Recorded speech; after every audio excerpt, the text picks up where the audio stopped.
What's shaking, everybody? My name is Ross Mandell. I'm coming to you live from Delray Beach, Florida, Scott Woolley Studios. What a treat I have for you guys today. You know, one of the great privileges of my new life is being invited to podcast with special people. A couple of months ago, I was invited to Light Up Your Life podcast, headquartered in Connecticut, and two beautiful, very well put together women, Samantha Lynn Peters and her partner in podcasting, crime, Alexa, a beautiful blonde and a stunning brunette, and they're sharp, they're smart, they're witty, they're clever, they're attractive. I mean, it's the whole thing. I mean, you guys out there are going to have a good time today. She's very easy on the eyes. And she is an empowered woman, a prototype of what I believe women should aspire to be. So without any further ado, Samantha Lynn Peters, how are you? I'm amazing. Thank you for that really amazing introduction. I'm really happy to be here. It's a pleasure. It's a pleasure for me to have you here. It's just so exciting to me. You know, we have never met, correct? Not in person yet. Not in person. We've spoken on the phone several times, and we've met during video podcasting. And, you know, I'm so blown away by the person that I've gotten to know. So I want to see if I can somehow get that person out in 43 minutes, 42 minutes now. So the world can get to, at least the people that follow me, my world can get to know who you are, what makes you tick, what inspires and motivates you. So let's just turn the clock back. I love to do a little so people can understand, where were you born, where were you raised, how was early life, etc. Yeah, so I was born in Bristol, Connecticut, and I still do live in Connecticut. I'm planning to move down to Florida, but I did grow up in a really toxic environment. Both of my parents were on Social Security disability. My mother has MS, cancer, congestive heart failure, so she was never able to work when I was living there, and my father is an alcoholic. So I went through a lot of trauma with him not dealing with his emotions and him projecting all of his pain and insecurities and just his unhappiness on us. So I grew up never seeing what love truly should be and what a cohesive family should look like. So it was always walking on eggshells, and I feel like, yes, it was a blessing now looking back on it, because I was able to cultivate so much inner peace myself, and I did so much personal development to understand what I went through and how to change, because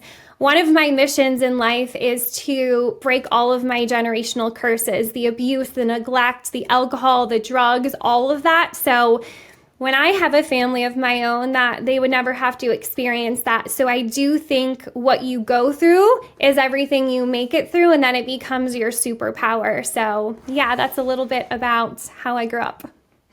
That is just so well put. I mean, I have to ask one question just so I can understand from my own point of view, my own perspective. And I grew up in a household where my mother always told me, you could be anything you want to be. You could be president of the United States. And so, you know, I'm very critical of my mother, and my father passed away when I was young. But were your parents supportive of you in that sense? Like you could be anything you want. Did they instill that in you, or no? No, I was always told that, you know, kids should be seen and not heard, that, you know, what I have to say has no value.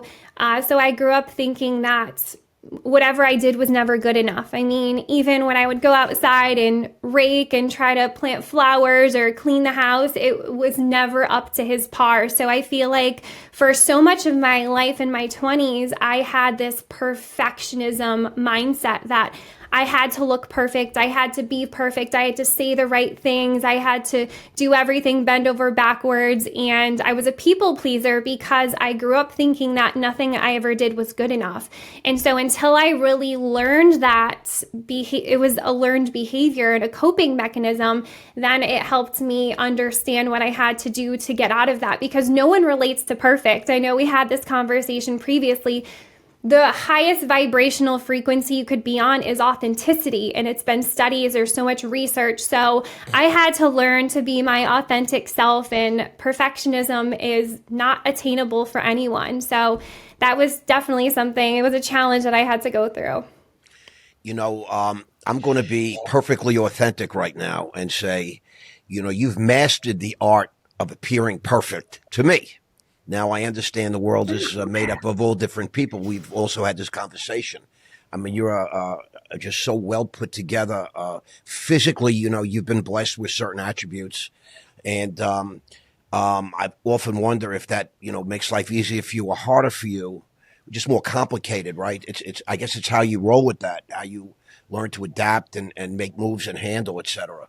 But, okay, so when you were growing up, it's funny because I have a good friend who grew up, both his parents were on Social Security disability. But, in our conversations, it never occurred to me, but I'm helping somebody with something. And I'm sort of an expert in a certain field, et cetera. And so he's come now, his name came into my life. And he also had a lot of shame, because his parents were sort of housebound and his dad was in a drunk. And so he became a heroin addict and all these different things. And did you go through a period with drugs, alcohol, acting out, all those kind of things, or not so much? I saw it with my father drinking, and he was put on pain medication, which was oxycodone. So that completely disrupts your prefrontal cortex to be able to make decisions. And so I feel like I was the complete opposite. I did not want to be anything like my parents growing up. So I've actually never done any drugs in my life. There was a phase in college where I would drink, and I was actually having a conversation with my business partner yesterday, and I was like, I thought it was just college, having fun, partying. But looking back, I was using that as a coping mechanism to go through all of the pain that I experienced and to mask it. So yes, in college, I definitely lived up life, and I did party quite a bit, but I never associated that with trying to get rid of what I experienced in my childhood. So yeah, I definitely fell into some of that. You did graduate from college, yeah, or no? Yep, I have my bachelor's and I have my master's degree. Where did you go? Where did you go to school? So I went to CCSU for my undergrad for my bachelor's in, it was in elementary education and English, and then I got my master's in teacher leadership out of Morningside College. Did you at some point want to be a teacher? Is that it, or? So I actually used to be a teacher for about 10 years. I used to teach in the classroom. I wrote curriculum for the district. I taught professional development. So yes, I made a big career change, but I think it's really helped me come into the work that I'm doing today, which is amazing.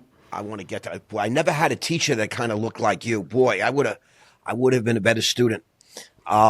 So now, but I understand how that education and that time you spent educating segues perfectly into the woman you're becoming today and the things that you're accomplishing right now. And I think it's really, really important. So I was going to wait to get, I like to, run like an organized timeline because, nitwits like me, when I listen, I got a million questions. I want to know what happened at this point in your life, what that point in your life, et cetera. So, but today you're building groups to empower women. Please share with us a little bit about that, because I think that is so amazing. And I think, I'm now in the influencer space. And, the funny thing is, while some people think everybody's doing it, when my team has looked at absolute numbers, there's maybe 1,000 people doing it that we're aware of with any sort of meaning. And that's like nothing. Like, how many chiropractors are there? How many doctors are there? How many stockbrokers are there? How many teachers are there? Influences are de minimis. It's amazing. It's a wide open type arena. It's unregulated. I love it. I see the opportunity. I'm building a whole media company around that space. But when I looked at, I had the the privilege to meet a young woman called Kayla Hodges, who dates this Jeremy I Lee know Minor. Kayla. Right. And I know Kayla. she invited me to speak to her group. And I was blown away by these young women coming from all over the world seeking help. And they're all paying real money. And they want to do more. And they're in Venezuela and they're in Belgium and they're in little towns all around, the world coming together. So tell us about this. I think this is one of the most noble, one of the most honorable, and one of the an industry with the biggest upside. I think you can eventually affect, if not tens of thousands, hundreds of thousands of women across the world. Talk about this a little bit. Yes, I'm very, very passionate about this. So I have a podcast called Light Up Your Life, and I wanted to expand the brands. I find a lot of times women are in competition with each other, and at the top, everyone's collaborating. There's enough abundance for every single one of us in this lifetime. And I think my experiences that I touched on a little bit have really driven me to want to empower women and to let everyone know listening to this, it doesn't matter where you come from, you can change the trajectory of your life, and you don't have to let your past define who you are. And so for me, it's a place where I get to bring on guest speakers. We do monthly topics, and we get to empower so many women to step into their divine power and to create the life that they truly desire. And it's also a community where we hold each other accountable. I'm sure you've heard of it. If you write down your goal and you tell yourself you're only 46% likely to do it, but if you have a community that's empowering you, that's holding you accountable to do the things that you say you're going to do, you're 96% likely to do it. So I'm here, and I created the Queens of Light community to just really help everyone step into the life that they truly desire. So that's a little bit about our community. I love that. And I think the opportunity, you're creating an opportunity for women. To me, they're like voices that just haven't been heard yet. I mean, I was a stockbroker. I went down to Wall Street in 1983, August of 1983. And there was one woman out of a class of 130 people. And her and I became great friends. And today she's very famous, owns her own brokerage firm for years, hedge fund. She's half a billionaire. But boy, did she have to eat a lot of crow on the way up. She was not attractive. And I'm sorry, Monica, but a little shout out. But she was not physically attractive. But she was tough as nails. And, I know that more women now have made the move to a lot of male-dominated industries. But to me, that one experience I had addressing the women's group, I learned that there are women that have this. It's almost like they're ashamed that they want to become better salespeople, that they want to become more empowered. Like they squeak at first when they talk, and I'm like, step up to the plate. Don't be afraid. Your voice counts. Your voice matters. I mean, for too long, I think women have been sort of like, you're the wife, you're the mother, stay at home. I'm the man. I'm going to go provide all these different things, these stereotypes that we all, have been socialized with as we came from, our early ages to, adulthood. And I think that this is wide open. And I think that you're a great voice, because having gotten to know you a little bit over the last couple of months, you're the real deal. I mean, people might look at you and say, yeah, what does she know? What struggles have she had? She doesn't know what it's like to be put down, to be ignored, to be insulted, etc., like that. And, one of our first conversations, you used the word shame a lot. I'm somebody that doesn't really have much shame. I don't know, maybe it's, maybe I'm a narcissist, and I don't know, maybe I got some sort of issues that I haven't dealt with, but I don't really feel that. And so when somebody brings that up, it like triggers something in my mind that I got to figure out, what does that mean? Like what does that mean exactly? And you talk about it very openly, and you're doing the work. I mean, talk about mentorship, masterminds. That's something that it blew me away. You talk about this name and that name. Let's talk about this a little bit because I think people don't understand that for the first time in human history, you have access to billions of people. You could reach a Ross Mandell, a Bradley, a Grant Cardone, a Tony Robbins. I was with a guy yesterday. Tony Robbins has been a personal coach for 7 years. Patrick Bet-David is his coach, comes to his house. I mean, yeah, he's worth close to $1 billion. I get it. You know, we met yesterday. We podcasted in his magnificent mansion on the ocean, on the water, etc. And you know, and he's all about mental health. And this guy wanted to kill himself. Wow. He's worth almost $1 billion. On his third wife, kids. He's got every toy that you can imagine. And I've been there. So I understand that. You know, all these material things, you know, you keep looking for things, you know, in the world to make you whole, and you don't realize it's an inside job. Yes. Do you agree with that? I completely agree with that. Yeah, I feel like so many people look for outside validation and people to tell them how to be, how to look, what to do. And in reality, it starts with you. And so for me, it's going back to speaking about shame. I used to be very shameful of how I grew up, the house that I grew up in.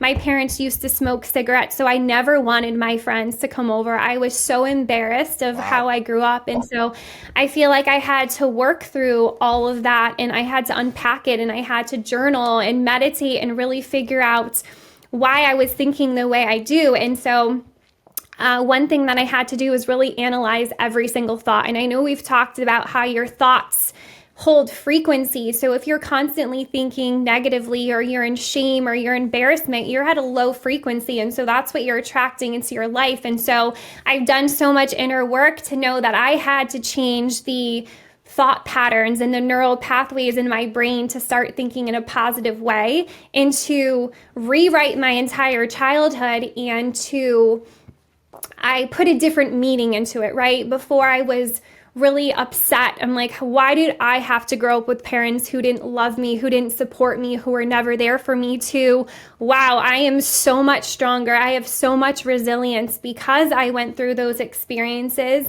And so I had to go back to every single situation that I went through and put a different meaning, because we live by the meanings that we attach to things, and then the pictures that we create in our mind. So I had to rewrite my mind in doing so. But it definitely has not been an easy process. It's been at least 10 years where I've had to do personal development, hire coaches, read, journal, and do all of this. It just doesn't happen overnight. I mean, some of the language that you put together in that little, you know, narrative is so impressive. And I just want to, you know, discuss it for a minute. So where did you learn all these things? I mean, you're like a font of knowledge regarding personal development. Yeah, I think on the weekends, rather than going out and partying, I am listening to Joe Dispenza Rewired. I am constantly listening to podcasts and learning information, because I bring on so many incredible, fascinating guests onto my podcast. So you have to do a lot of research about the people that you're bringing on and the topics that they're passionate about. So I love reading. I love listening to podcasts and all of those things. Learning is just so fun for me, and to get smarter and to take my knowledge and help and teach other people. I mean, that's one of the best things you could do. You're like the real deal, Samantha Lynn. You really are. I'm impressed every time I talk to you. Now, you have you're not making, you don't make your living podcasting right now and being an influencer. In fact, it probably costs you money. So tell us about your day-to-day life. Who is Samantha Lynn? What do you do? And what line of business are you in? So I can't go into too much detail, but essentially I do a lot of operational efficiency for a Fortune 16 company. So looking to see what things that they have to get better at and more efficient. And that's a lot of the work I do. I look at a lot of data to make decisions. I think data is so important. If you're not looking at it, how are you going to be able to analyze it to know that you need to make changes? So that's a really big part of my responsibility too, to make those really big decisions, those tough decisions that these senior leaders in the Fortune 14 company have to make. So I'm a part of all of those responsibilities too. But I also do a lot of speaking engagements, and I am also an author. So I have 2 ebooks out and then 2 journals. And I know you also have one of my journals that you've been using. I do. I think about you pretty much every day when I walk into my bedroom. Oh, wow. It's right on my night table. And I can't think of, I'm glad I think of you because, one of the things is, at least for this man, sometimes I spend too much time in a dangerous neighborhood, which is right between my own ears. It's good for me to get out of myself sometimes. And so that journal to me, it's like a prop right now in my room. And it allows me to get out of this head for a minute and think about what I should be writing, what I should be manifesting. And we had a conversation, I can't tell you when, just over the last couple of days.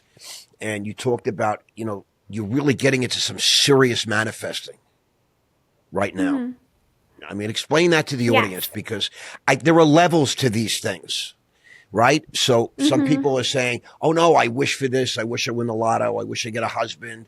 I wish I got on a trip to Cabo. I wish. And they think they're manifesting, but you bring it to a whole nother level. I mean, you take it very seriously. Talk about this. Yeah. So one of my mentors, Kevin Trudeau, is like an incredible manifestor, and he talks about the brain and the way that you have to prep your brain in order to bring things into your experience. So first, you have to know what you want to manifest, right? You have to have a vision. You have to know where you're going. You need to write it down. You have to get very clear. And I like to use the example of when you go to a restaurant, you obviously have so many choices on the menu. You can't tell the waiter that you just want food, right? You need to be very specific about your order. And the same thing with manifesting. You need to, down to the last detail, you need to be writing down maybe the color of the car that you want, what kind of leather, what kind of smell, or where you want to live. Just so getting very specific about that. But it also has to do with your brain. And so I think you're mentioning a little bit about the detox that I'm doing. Is that right, Ross? Well, I want to get into some of these detoxes because I have to be candid with you. I'm consumed with this whole parasite thing now. And I'm convinced. Oh, yeah. I'm convinced that's the source of some of my issues. But then last night, I come across some guy, again on social media, who talks about the danger of detoxing. The parasite's actually very helpful, with certain processes that they aid in the digestion and processing of certain foods and food types. And, there's a lot of, I realize now that there's different schools of thought because they would talk, somebody was actually, I don't want to use the word attacking, but in a very subtle way, they were sort of attacking some of these serious parasite cleanses, which gave me a little comfort because, as you know, I'm apprehensive about starting this thing because, colonics and all these different things. I mean, I'm an old school cat and this is like sort of new school technology and I don't quit anything. So if I get started, I'm that kind of guy. So let's talk about all these different things. Let's talk about the detox. I mean, I know you were just at some fancy spa, right? Yeah, yesterday. Yeah, you definitely need to take some time to rest and recenter. But so the first part, which we talked about manifesting, so I'm also doing a cleanse because when you manifest, your pineal gland needs to be activated, right? That's how you send and receive transmissions of frequencies. That's how when you think of someone, they text you or they call you because our brain is a transmitter and receiver. And so you need to make sure that's activated. And I will tell your audience, the one thing that calcifies your pineal gland is fluoride. So get fluoride out of your water, out of your toothpaste. It's very important because it calcifies it and it inhibits your ability to be able to manifest what you want. But then also with doing that, you have to make sure your hippocampus. So if you look at any wealthy person, any wealthy family, if you do a brain scan, their hippocampus is bigger than someone if the average person or someone in a really low socioeconomic district. So those are two really big things if you want to manifest, that you have to decalcify and then grow your hippocampus. And ways to do that is reading. Ways to do that right now, I'm doing a cleanse where I'm drinking steam distilled water for 2 weeks because it helps to decalcify. And I'm also doing wheatgrass, spirulina, and chlorella that also helps to detoxify. So while you're trying to manifest, you also need to prep your body and your brain to be able to bring in what you want into your life. So that's one part of the detox that I'm doing. And parasite cleanse was a completely different part. But I will say, from doing these parasite cleanses and these colonics, I have so much more energy and I feel so incredible when I wake up. Wow. How do you sleep? Do you sleep well or not so much? Like, does Samantha's brain ever turn off? I'm just curious. Yes? It does. I do a lot of meditation. So I meditate twice per day when I wake up in the morning and then about midday. But I take, magnesium before bed. So that really helps me sleep. And I at least have to get 8 hours of sleep. The beauty of sleep. Magnesium right now is being touted as almost like a miracle mineral. It's like everywhere I see magnesium is really important. I got to work on my magnesium intake. I'm so imperfect. I don't know how I survived all these years with all this stuff, how I succeeded, all these different things. Maybe that's why I went to prison, because I'm all, jammed up with fluorides and all this shit. But I haven't had tap water in, I don't drink tap water, not for 35, 40 years. I once was invited to a water deal, and we took tap water from all our homes, brought it in, and this guy came in and he processed it for us. And if you have any idea what's living in regular tap water that the government say, oh, it's great water, New York, the best water, it's poison, literally. There's poison in your water. So I only drink bottled water. Chloride, chlorine, it's awful. Even I'm talking bottled things water. Right. I'm talking about things you can't even imagine, though. Not just the normal things. I'm talking about horrible stuff. There's 100 different things when they process it under a real microscope. And you wouldn't believe some of the stuff that comes out of your faucet that people are showering with and drinking and all that kind of stuff. We live in a world that's becoming more and more transparent. Mm-hmm. And we're all being stripped of various beliefs, customs, things that, they said they had to put fluoride in water. For I don't know how many years I heard that story. And now we're finding out that it's a horrible thing and that it leads to all kinds of issues. And the pharmaceutical companies knew this all along. And they've been treating us, that's why if you show me a pharmaceutical company, go ahead.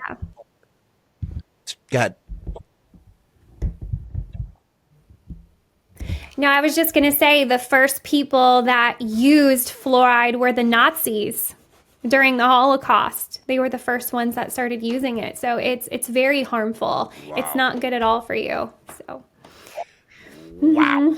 How about that? The Nazis came into this discussion. I mean, this is, but this is real stuff, factual stuff. And it's just a lot to process against a lifetime of being indoctrinated into just all this different nonsense. Yes, and conditions. And, and God willing, the next generations will get a chance to understand the truisms of some of these different type things.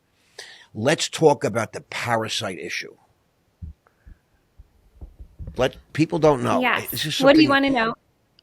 I want to know, you did a parasite cleanse, correct? You had a woman on your podcast who was sort of like, yes. She's like a parasiter. She's she's an exterminator. Expert. Yeah. Mm-hmm. Tell us about.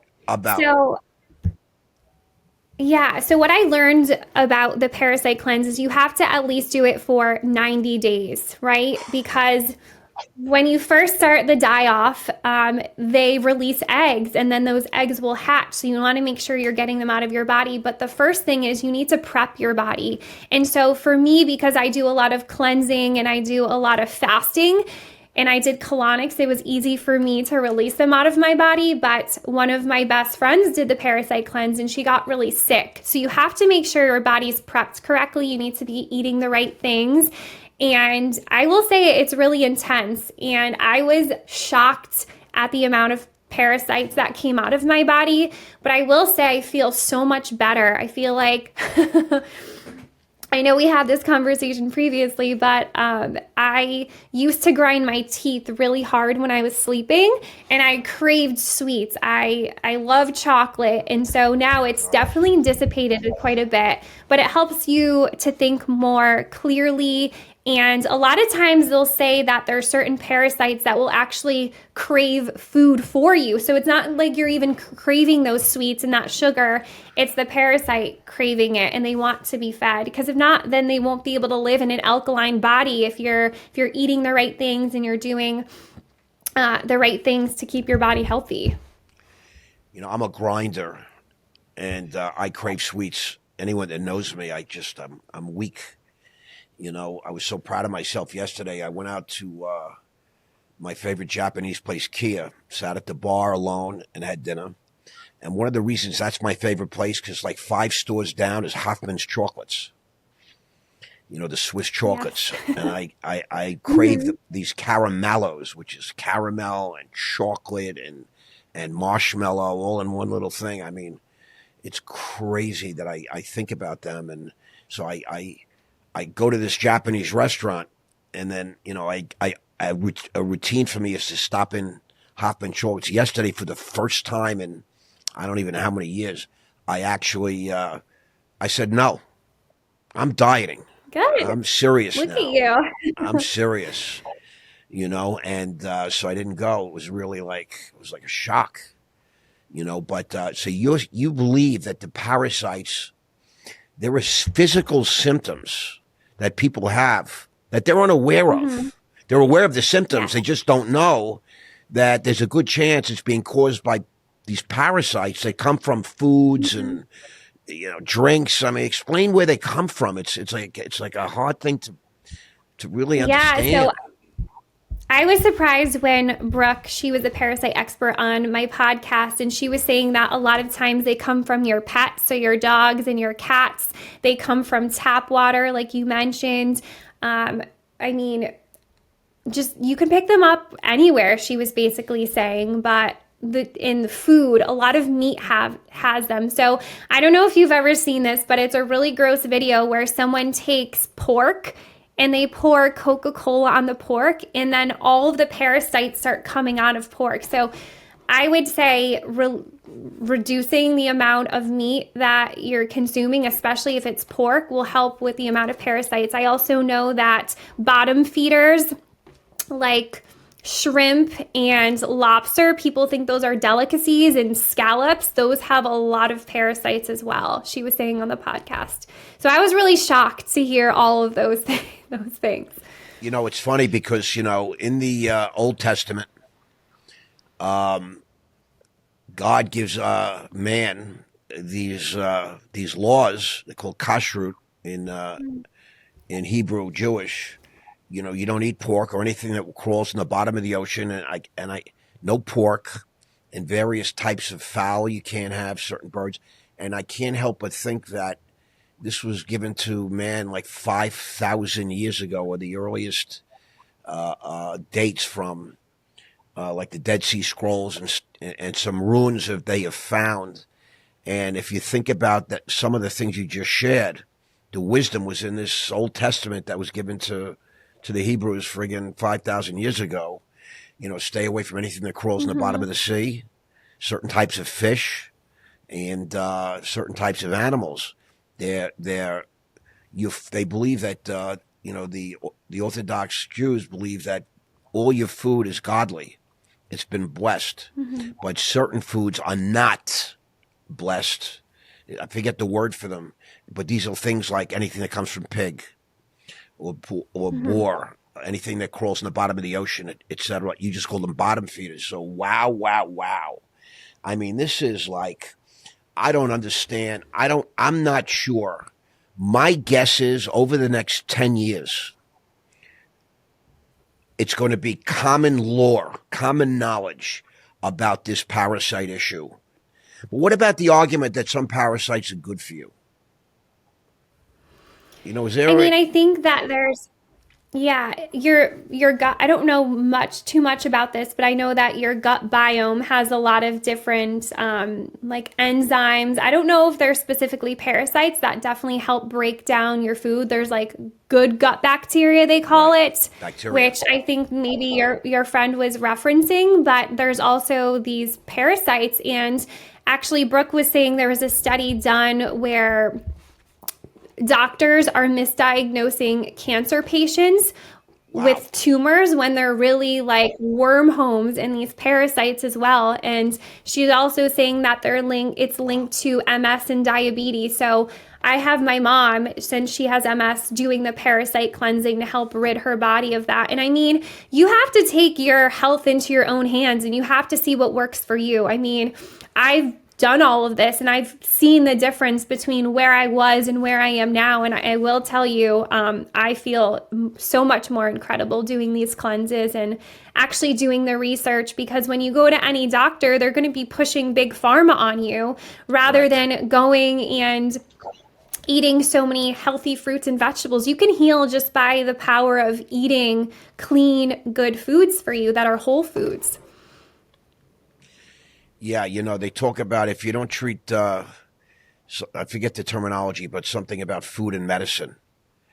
If you don't eat your food properly, you'll be taking, your food as medicine. You'll be taking medicine for food or something to that effect. The power. We've been so Yes. misled. We've been so misled as a country. We've been lied to, cheated, conned. I mean, I could go on and on. I was a disruptor on Wall Street, and I was such a disruptor that they trumped up charges against me and put on a show trial and locked me away for a minute. And because I started to see, I opened the veil to everybody and said, why should I go public in Mhm. America and waste all this money and all this bullshit? I'm going to go overseas where all the rules favor me and the company rather than the government. And they punished me for that. But I did create a footprint that now hundreds of companies and the biggest, by the way, the biggest, smartest guys in the world are now following my footprint. And I was actually honored a few Mhm. weeks ago at a securities conference. And I said to the CEO, you guys understand that I was convicted of securities fraud. You know what they said to me? You're trying to tell us you're What? a felon? We know. Just so you know, the president of the United States is a felon. So it's like now people understand how scammy the whole thing is, because the curtain has been ripped away and people are starting to see all the bullshit that has been peddled to us day in and day out. It's the government has Mhm. just been just destroyed. I mean, in the eyes of science, still the masses still don't get it. The masses still don't get it, even though it's been put in front of their Yes. face. So, I mean, it's really, to some Mhm. extent, you're a disruptor. You might not see yourself that way, but I see that you becoming that person. And that to me is one of the greatest honors that Mhm. somebody could bestow on you. Like Elon Musk is a disruptor. He's going in and he's uncovering fraud, fraud, fraud, fraud. I mean, to the tune of hundreds of billions of dollars. How do these congressmen to make 175,000 a year all of a sudden worth 80 million? Fraud. That's fraud. Scams, insider trade. I Exactly. mean, tearing Mhm. this apart. I mean, why do Americans not have a short lifespan now? You got people living to 90, 100 years old in other countries, other regions, because all of our food is toxic, with these oils that they put in. I mean, it's just crazy. You know, it's just Mhm. crazy. I used to say all the time, America's a giant whorehouse. That's what our government has turned us into. And it's just a horrible thing. Mhm. And you're a disruptor, I feel. I talk to many women, but I don't get the same sense that I get from you. You're on a constant path of self awareness, self improvement, and you have an ability to deliver your content that you're absorbing. You're an orator. You're a wonderful speaker, and Thank you. anybody that would have the privilege of seeing you in a classroom, on a stage, in an arena, on a podcast is lucky, is blessed. and you are easy on the eyes. But some of the words that you share are a little rough. I don't know if you get that because you're a work in progress. You're integrating all this knowledge. You're bringing it into your own self, your life, and then you're espousing it and sharing it with it. And people are like, whoa, whoa, whoa, But you're living proof of what's happening, and I think that's amazing. Now, I saw somewhere online that you're actually speaking at an event in Texas. Am I wrong? Yeah. Let's talk about Yeah, this. Come on. I've spoke at quite a Yeah, I've spoke at quite a few events. I'm actually speaking at one in Fort Lauderdale at the beginning of June, so I'm very excited about that. I'll be in Florida. In Fort Lauderdale, what? It's an outrage. Yes, I'll be in Fort Lauderdale. Can I ask you when that is? For your audience, yep, it's June 5th, 6th, and 7th. I have a huge audience in Florida, so let's talk about this. Yeah, definitely. There's still tickets available. I know there's going to be a lot of incredible speakers. Nick Sarancola, who built a multi-billion-dollar business. I think he's the president of Shopley. He's going to be speaking there too. Bill Walsh, who is one of my mentors. So a lot of great speakers. I can't wait for it. It's called, I think, the Visionary event, the Visionary Edge event. One of my friends is putting it on. And what will you be speaking? What topic will you be speaking on? Have you decided yet? Or women in leadership. Yes, it's going to be part of the women in leadership panel. I love it. I think that's so important. Women have to stand up, stand out, come out, support, follow, click, subscribe, whatever the right words are. Women, you got to get together, find your leaders, support them. And it's good for everybody. I always believe that women are the stronger and better sex. And I have yet to meet a decent, successful man that argues with me. I haven't met a man that argues with me. I mean, not one that has achieved a certain level, a certain status, a certain worth. And there used to be, when I was a kid growing up, they used to say behind every, successful man is a more successful woman. Successful in a different way, though, in those days. But, I know that if I had listened to my wife more when I was married, I probably would have avoided a lot of problems, a lot of people, a lot of situations that I found myself entrenched in. Because she knew right away, he's a bad guy, stay away, I don't like this guy, don't bring him here. Women have a much greater sense, I believe. And they're very, if you're in a relationship with a woman, they tend to be more protective. While men are sort of charged with the responsibility of being the protector physically, et cetera, and all that, women, I've heard it said recently, are spiritual protectors. And I love that. Yeah. I think we had that conversation. Yeah. Maybe it was men are protectors in the physical world, and women.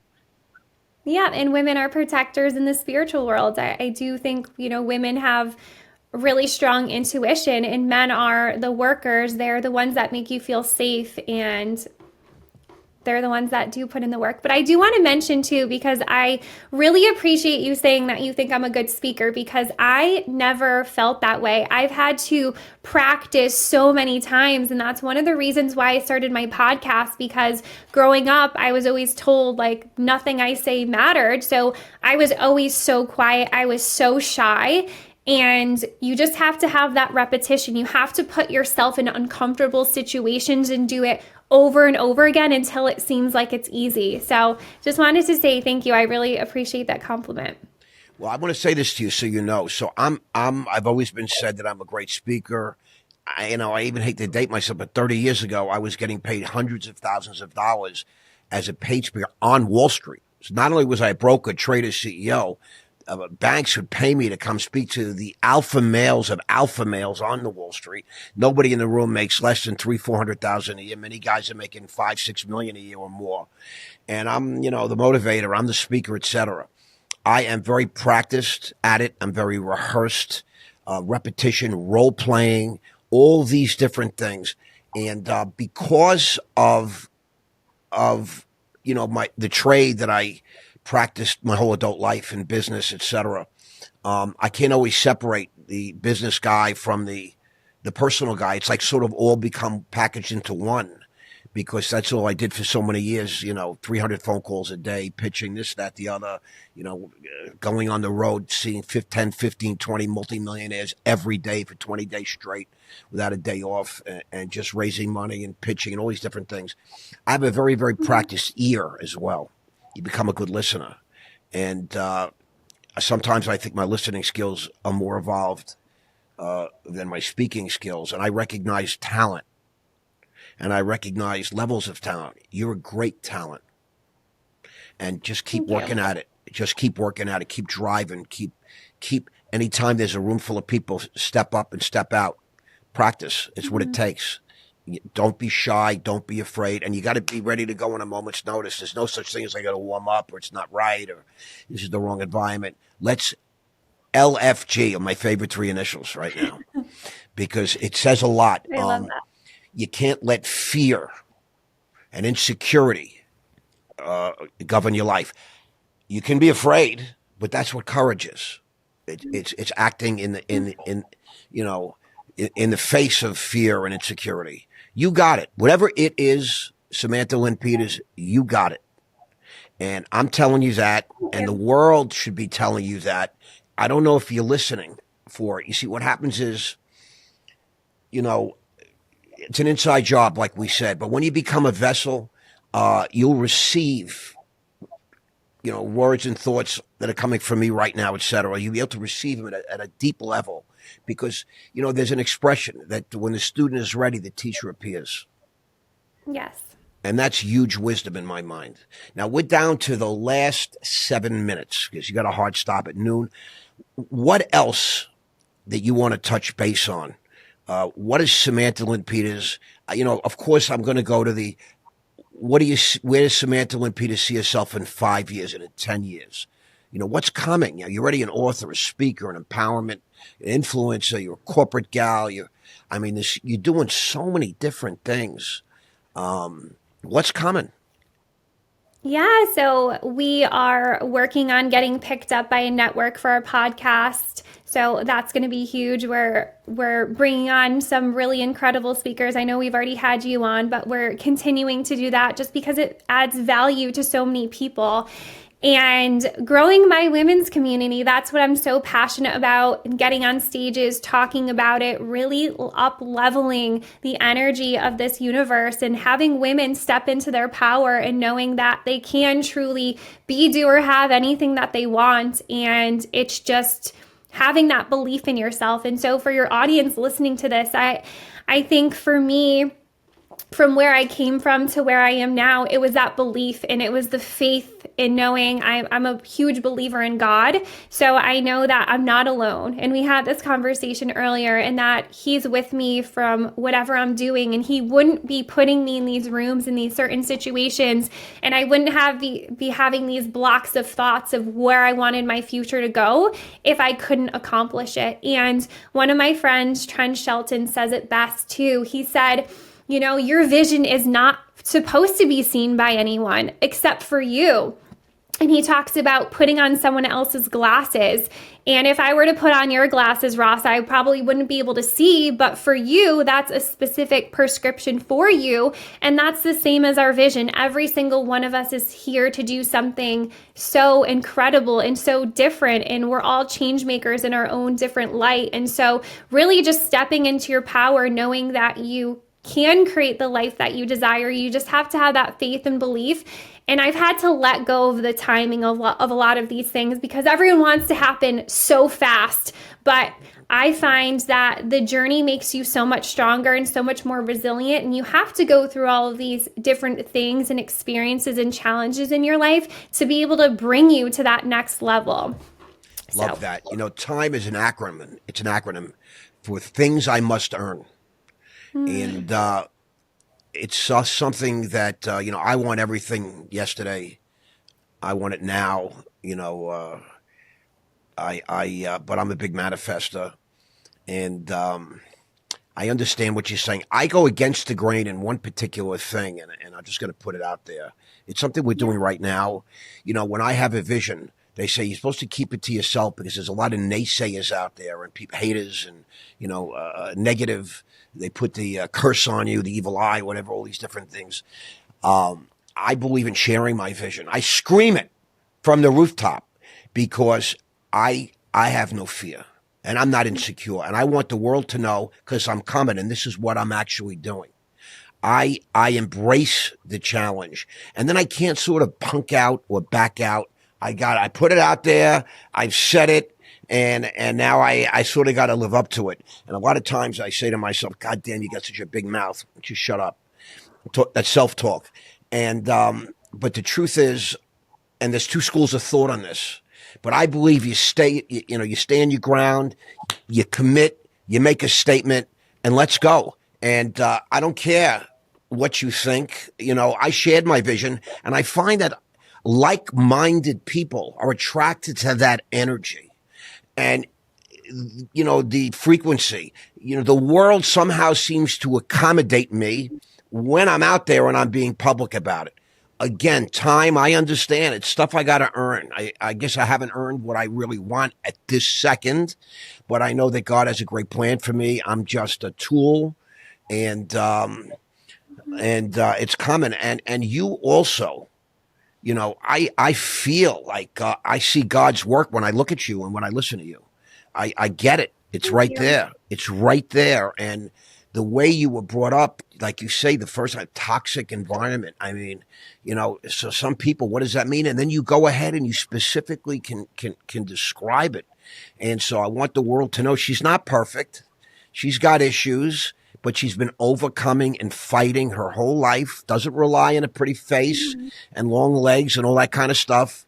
You are you're driving long distances just to go to a spa to sort of regenerate, reset, get it together. And I imagine great things coming from Samantha Lynn Peters. And my guess is we're going to podcast again at some point. And I can't wait to just keep marking your progress as a woman, as an influencer, as a human being, as somebody that's going to empower 1,000 women. Before you know it, your community is going to have 1,000 members. Do we have a name yet for that? Do we have a name yet for the community? It's called Queens of Light, and you can go to lightupyourlife.org, and there is an entire landing page about what we do and what it is and how you can sign up for it. So I'm really excited. Give me the name one more time. I missed that. Yep. So it's called Queens of Light, but you can go to our website. I'm sure you're going to link it in the show notes. And we have an entire landing page that talks about the community, monthly topics that we're doing, and everything you need to know about the community. The Queens of Light. The Queens of Light. So if I feel like I identify as a woman today, maybe I can join. I'm just playing. I would not accept you. I would not want to be accepted. I'm just going to share that with the Queens of Light, lightupyourlife.org. Samantha Lynn Peters on Instagram. I'm trying to, how does everybody reach you? Tell everybody how we can reach you. You can go on my Instagram too. Yep, you can reach me on Instagram, Samantha Lynn Peters, or you can go to my website, like I mentioned, which is lightupyourlife.org. And those are the main places where I'm at, but I'm also on Facebook, LinkedIn, my full name, Samantha Lynn Peters. I want to thank you so much for your time today. It's been a privilege. It's been an honor. It's been enlightening. Thank you so much. Have a great rest of the day. Thank you so much. You too. Thanks for having me.